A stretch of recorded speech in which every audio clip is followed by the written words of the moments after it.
Entrando no ar ao vivo e a cores, a partir de agora, mais um programa Estação Hamburgo, nesta segunda-feira, dia 11 de setembro.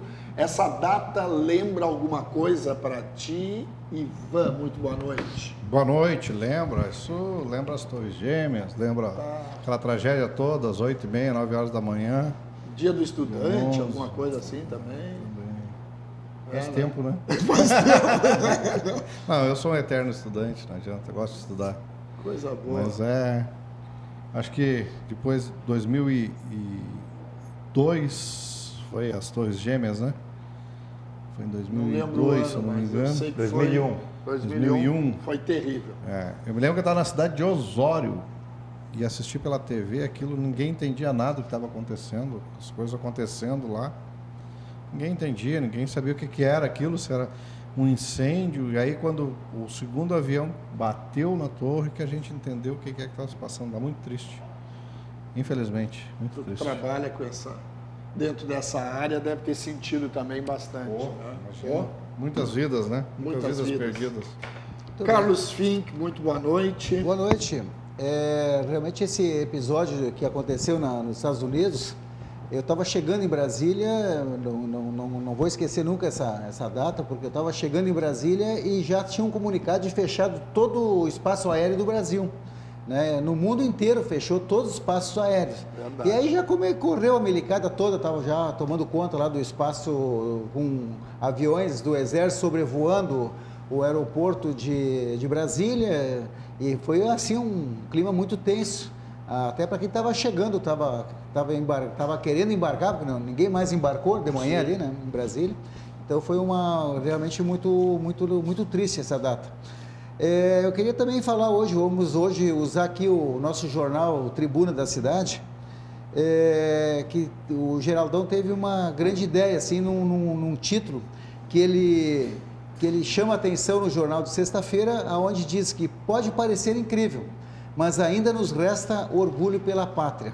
Olha então aqui, isso foi muito legal. Um abraço ao Geraldão. Muito legal isso, né? Foi muito legal essa matéria, porque realmente com todos os problemas que se tem, problemas financeiros, problemas de todas as ordens das pessoas, particular ou mesmo quando se torna um problema de mais pessoas, então nós ainda sempre temos o orgulho da pátria. Né?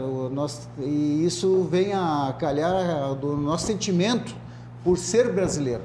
Né? Então essa data do dia 7 de setembro, ela sempre é muito marcante, desde que nós começamos lá bem nos tenros inícios da nossa jornada de estudante, até depois de e mais velhos ainda, eu vejo os pracinhas, né, os que restam ainda, a fazer o desfile em 7 de setembro, ainda desfilam lá, mesmo quase não caminhando mais, até uns de cadeira de roda, ainda desfilam porque tem dentro deles esse orgulho patriótico em relação à sua pátria. Sabe que eu sou um patriota, né? Eu sou um apaixonado pelo país, não por algumas pessoas desse país, mas pelo país eu continuo sendo aquele verde e amarelo. Deputado Tarcísio, muito boa noite. Boa noite, Fernando. Boa noite à equipe aqui do debate. Boa noite aos telespectadores. Mas eu quero falar de duas lembranças do dia 11 de setembro de 2001. Enfim, no caso é de 11 de setembro de 1973. Foi a data em que faleceu meu pai. Poxa. E foi a data também em que foi dado um golpe militar sangrento no Chile, muito mais pavoroso do que o episódio das Torres Gêmeas. Levou ao assassinato de mais de 30 mil pessoas no Chile, a tortura cruel contra artistas como Vítor Jara, que teve suas mãos, seus dedos amputados em pleno Estádio Nacional do Chile pela ditadura de Pinochet. Ele era um cantor, lembra? Vítor Jara, sim. Grande compositor e cantor. teve seus dedos amputados e lhe mandavam tocar violão. Então, e foi assassinado em pleno estádio nacional do Chile. Eu quero dizer que o episódio, evidentemente, eu tinha 19 anos de idade naquele dia, eu chorei pelas duas causas. Eu chorei pela morte do meu pai, que era um pequeno agricultor lá no interior de Santo Cristo, uma pessoa honrada, enfim, que faleceu por conta da vida dura que levavam os agricultores e ainda levam os agricultores, mas eu chorei também muito pelo Chile, porque, na verdade, com 19 anos eu já tinha uma militância de bastante tempo e via no Chile, naquela democracia inaugurada no Chile com Allende, uma possibilidade. Mas ali, por conta da intervenção dos Estados Unidos, da CIA, enfim, foi perpetrado um golpe tão violento quanto depois seria o golpe na própria Argentina, né? Foram golpes muito mais sangrentos, muito mais violentos do que os golpes que foram dados aqui no Brasil. São países mais politizados do que o nosso? Não é por isso. Não é por isso. Era uma escalada diferente da Guerra Fria nos países. Era uma escalada diferente, era um período histórico diferente. Aquilo ali aconteceu logo depois da derrota militar norte-americana no Vietnã, lembra? Eu acho que foi 71 que os Estados Unidos foram derrotados no Vietnã, e eles procuravam ali recuperar um terreno que eles haviam perdido, porque a derrota militar dos Estados Unidos no Vietnã foi uma derrota muito pesada para o orgulho norte-americano, e aí eles efetivamente intensificaram a Guerra Fria aqui nos países do Sul e implementaram ditaduras muito mais ferozes do que a ditadura brasileira. Então, não é só por conta de um processo de politização, foi mesmo um processo muito mais violento de repressão política, porque, obviamente, aquelas pessoas que foram levadas para o Estádio Nacional, logo depois do golpe, e foram executadas, elas não tiveram nem possibilidade de esboçar uma reação, né? Elas foram presas no ato mesmo. Poderia haver resistência no Chile? Poderia, mas não precisavam ter assassinado em massa como assassinaram, e vamos dizer assim, muitos dos mortos do Chile foram sendo descobertos muito depois, também da mesma forma que na Argentina. Os mortos da ditadura argentina também, até hoje são descobertos ainda locais de sepulturas coletivas, ou são descobertas crianças que foram retiradas de mães assassinadas e foram entregues a membros das Forças Armadas daqueles países. Isso mais na Argentina. No Chile não se tem notícias de uma escalada desse porte, mas na Argentina houve isso também na sequência. Então, negócio muito sério. Independente do país, né? Cada um tem a sua história para contar e é terrível. Nós temos uma notícia meio bombástica, né? Hoje, afinal de contas, há poucos instantes, terminou essa reunião, foi destituído o diretório do PDT na cidade de Novo Hamburgo. Ou seja, nós vamos para uma junta, uma comissão provisória. É isso, Fink, tu que entende Sim. bem do assunto. É isso O que acontece agora? Bom, primeiro, o que aconteceu dentro do PDT para que chegasse a esse fato da intervenção do partido estadual? Houve uma desistência, vamos dizer assim, uma renúncia dos membros do diretório municipal do partido Democrático Trabalhista, 50 né, do PDT. nomes, né? Eu acho que foi 51% que renunciaram ao cargo. E quando há isso, pelo Estatuto do PDT, então diz que haverá uma nomeação de uma junta interventora por um período, né? E aí é promovida uma nova eleição. É eleito um novo diretório e esse diretório elege uma nova diretoria, né? Então, provavelmente que, me socorrendo aqui do Tarcísio já antes, já me dizia que não pode ultrapassar 120 dias essa nomeação. Então, nesse período, provavelmente que vai ter então uma nova convenção promovida por essa junta nomeada pela executiva estadual aqui no município de Novo Hamburgo. E aí, a partir daí, então, é feito uma nova eleição para o diretório e promovido também uma eleição para a executiva estadual. Executiva municipal.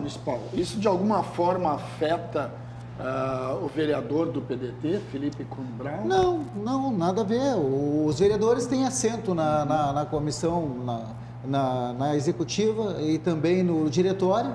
Né, eles têm voto, inclusive, né, como vereador e como membro, se eles acumularem as duas funções como vereador e o cargo de representativo que eles têm na Câmara e membro titular do diretório, eles têm voto duplo. São dois, né? E o líder ainda tem o voto de líder, de bancada. Né? Então, tem vereador que tem 3 votos no diretório. Isso é uma coisa que eu não concordo nada. Mas isso depende do estatuto de cada partido. No caso do PT, primeiro que o vereador não tem assento automático no diretório, nem na executiva, e ele só tem um voto em qualquer circunstância. Às vezes ele por exemplo, tem assento automático o líder do partido, o líder do partido na Câmara de Vereadores, ou na Assembleia Legislativa, ou na Câmara dos Deputados, ou no Senado. Ele tem automaticamente assento na executiva e no diretório, mas só tem um voto. Não acumula. O estatuto de cada partido é que... PP também, só tem um voto e cada isso. Deputado, vereadores tem assento automático na executiva do partido, mas só tem um voto. Como é que tu vê essa situação, Ivan? Uma situação triste. O PDT já vem sofrendo há muito tempo, um racha bastante grande dentro, desconformidades dos seus componentes, com certas atitudes tomadas. Não é de agora isso, não é porque Antônio Lucas assumiu a presidência do partido ou porque houve essa alegação essa agressão, etc., que alegaram aí, que foi parar na delegacia de polícia, mas o PDT já vem há muito tempo, eu acho que já vem desde a época em que o Tarcísio era prefeito aqui, um certo estremecimento dentro do partido e depois chegou no Lauermann, piorou e agora assumiu o Antônio Lucas e impondo certas situações como presidente. Eu acho que cada presidente tem o seu, vamos dizer assim, o dever de zelar pelo partido, de organizar o partido, de agregar as pessoas, né, os filiados dentro do partido, e não criar animosidades, né? E foi a gota d'água, né, o que ocorreu, acabando com esse racha enorme dentro do PDT, aí onde o Fink falou que mais de 50% aí pediu o afastamento do diretório, criando essa situação agora. Mas eu acredito que isso vai fortalecer o PDT, eu acho que a partir daí vai tomar uma nova formatação, de repente, dentro do PDT. Às vezes a gente passa, na vida particular, na vida profissional, a gente passa por problemas que acaba trazendo uma motivação maior para se erguer, para se estruturar, né? E eu acho que agora é hora deles se unirem e começar a trabalhar em cima dessa comissão provisória e a partir dessa comissão provisória fazer uma união de forças, porque o PDT é um dos partidos mais antigos aí que existe e não merece aqui em Novo Hamburgo ficar assim. Foi um partido que muito lutou aqui em Novo Hamburgo, né? Há muitos anos vem lutando. Então eu acho que está na hora. Desejo toda sorte aí aos pedetistas aí nessa nova empreitada. Ivan, se tu olhar assim, eu estou aqui em Novo Hamburgo desde 89. Eu acompanho, evidentemente, a política da cidade, mas se tu olhares, por exemplo, o episódio da vez em que o PDT chegou ao governo municipal, ele, na verdade, chegou através de um quadro que não tinha uma origem trabalhista, né? O então candidato, Ayrton dos Santos, ele vinha do PRN, o partido do Collor. Ele não tinha uma trajetória trabalhista, ele entrou no PDT muito mais assim como um jumbo, né, em que ele encontrou ali um espaço para se construir como candidato. Depois, a crise do PDT, ela inicia... Mas eu acho que foi o momento mais forte do PDT hamburguense, só que a partir dali ele não se consolidou. É uma força artificial, na verdade. Exatamente.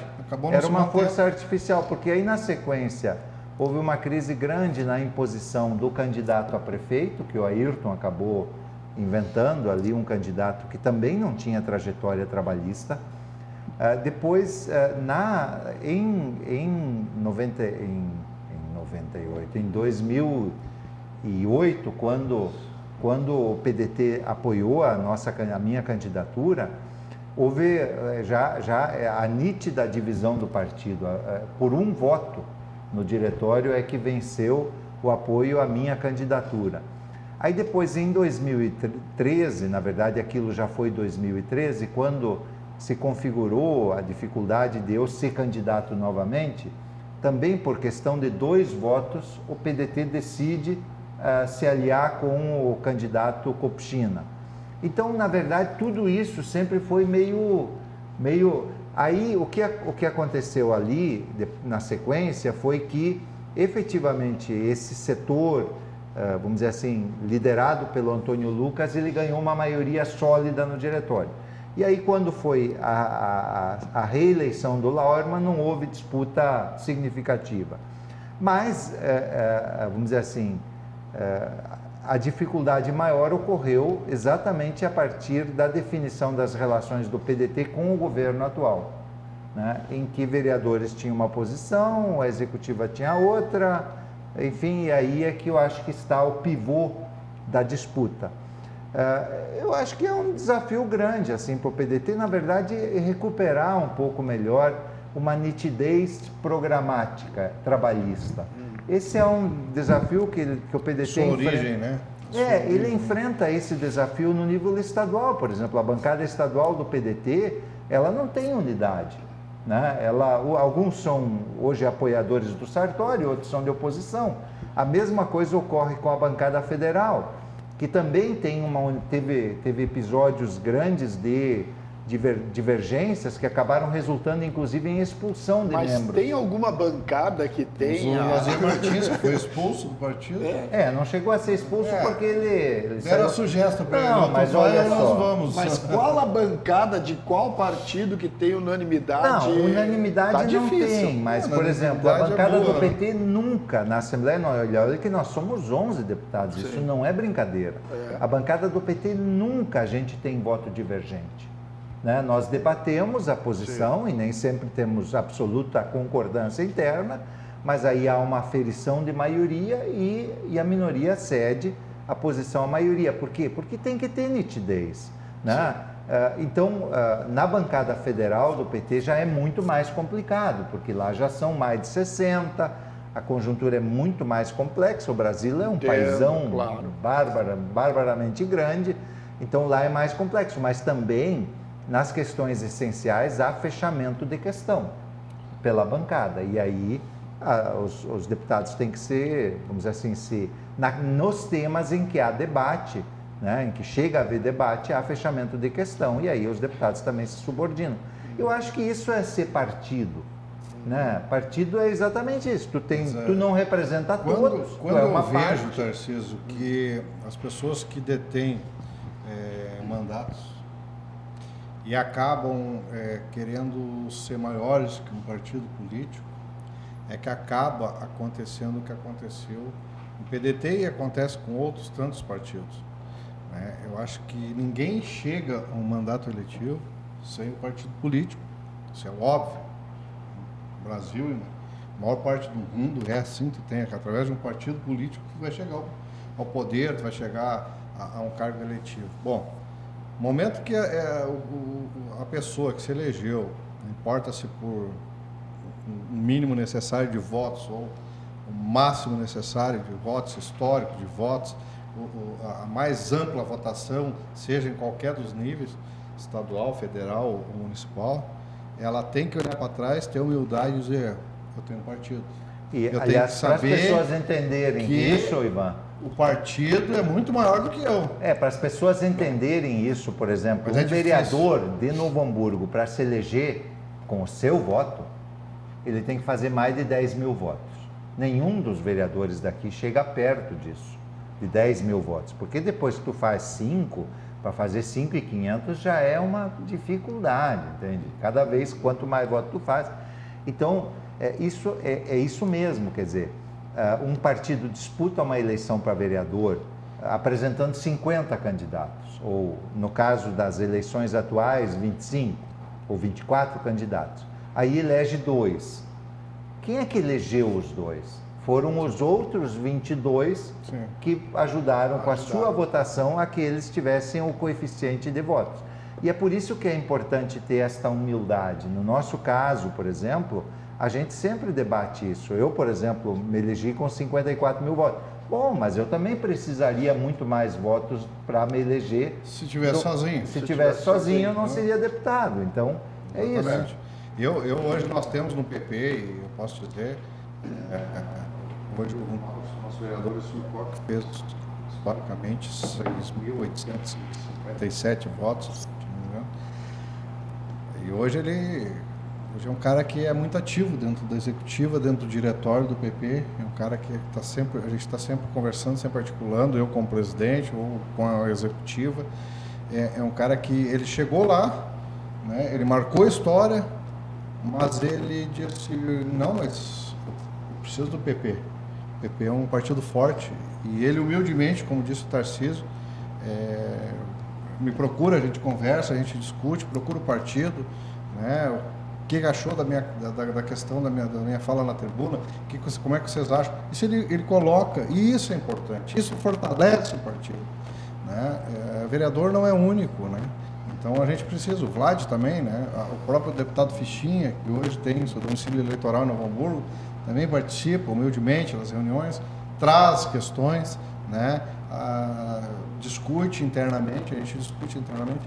Então isso é fortalecer um partido. Um partido não é feito só de filiados, ele também é feito de filiados, ele é feito de vereadores, de deputados e de outros cargos eletivos que fazem o fortalecimento do partido. Muito bem. Eu quero fazer um pequeno intervalo, mas a gente já volta em seguida com mais Estação Hamburgo. Fink está falando pouco hoje. Olha, depois quero saber algumas coisas do Fink aí também. O que tu está sabendo? Do BID, se tem alguma novidade do BID, se tem alguma novidade. Olha a briga. Eu quero falar um pouco de pedágio também. De pedágio ainda também, tá bom, acendeu o estupim. A gente já volta logo em seguida, não saia daí.